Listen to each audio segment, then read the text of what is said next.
You are standing in a line that is not moving. Somewhere in a building you will never walk into.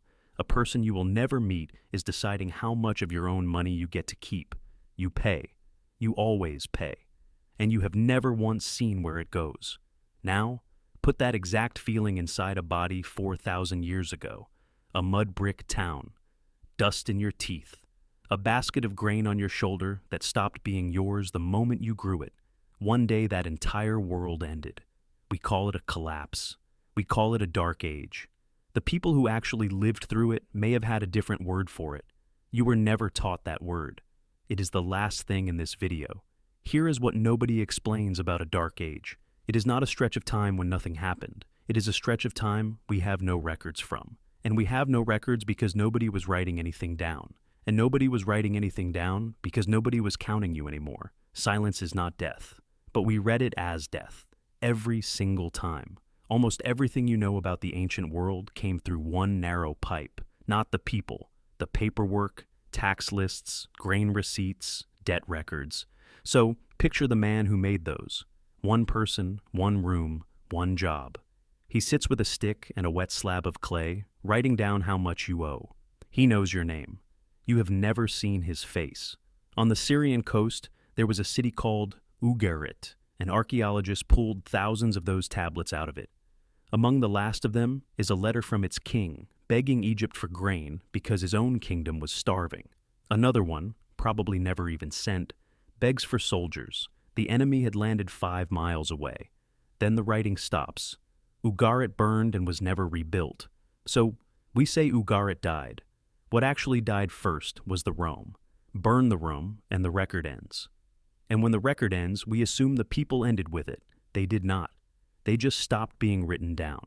In almost every ancient society, the only people who could write were the people collecting from you. So every collapse in history was described to us by the group that lost the most in it. Rome fell slowly enough that people had time to complain in writing. In the 5th century, a priest called Salvian described what he was watching in Gaul. The taxes were crushing. The rich men who set the taxes somehow paid the least. And ordinary Roman citizens, free, educated, born inside the most powerful civilization on earth, were running away to the barbarians. On purpose. Read that again. People were escaping Rome, toward the invaders, not because the barbarians were gentle, because the barbarians took less. That is what an empire feels like from underneath, not marble and eagles and law. A man doing arithmetic at his own table, deciding a foreign warlord is a better deal than his own government. You have done a smaller version of that arithmetic, every time you look at what left your pay before you ever touched it. And if that sounds like one bitter priest exaggerating, you do not have to trust anything anyone wrote. You can measure what they ate. It is still inside their bones. Height is one of the most honest records we have, not genes, food. A child who gets enough grows. A child who does not stops, and that gets locked into the leg bone for 1,000 years. An economic historian measured thigh bones from skeletons across northern Europe, century by century. Men living in the 9th to 11th centuries, the deepest part of what we call the Dark Ages, averaged about 173 centimeters, roughly the height of a man walking past you today. Then it fell. By the 16 and 1700s, the age of printing presses and empires and science, the average man had lost about 6 centimeters. Europe did not climb back to Dark Age height until the 20th century. Sit inside that. The people in the ignorant, backward, miserable centuries were better fed than the people who came 1,000 years after them. Fewer mouths, more land, less being taken off the top. So, collapse is good. Wonderful. Cancel the government, everyone grow potatoes. No, because this is the part where you die. Stop. You are in the city when it happens. You are not a farmer. You have never been a farmer. Your food arrives from somewhere else, the way it does for you right now. This week, it does not arrive. Nobody announces a collapse. The market simply has less in it, then less, then almost nothing. The soldiers who kept the road safe have not been paid in months, so now the soldiers are the danger on the road. Collapse does not kill the people who can feed themselves. It kills the people who forgot how, and it takes something harder to replace. Rome built aqueducts that carried clean water across whole valleys. After the fall, the water stopped moving, not because the stone disappeared. The stone is still standing today. It stopped because nobody could still organize 500 men, A supply chain and a technical standard at once. The material stayed. The knowing did not. That is the real bill, not buildings. Skills. And a skill does not die in a battle. It dies quietly, in one generation, inside the head of the last person who had it, on an ordinary afternoon, with nobody watching. So, both things are true at once. A collapse is a mercy and a massacre, depending on who you were standing next to. Which brings us to the civilization that settles the argument. We spent 100 years saying they vanished, the whole time they were standing in front of us. The classic Maya carved dates into stone, not vaguely, precisely. Every 20 years, a new monument, a new king, a new date, down to the day. Then the dates start running out.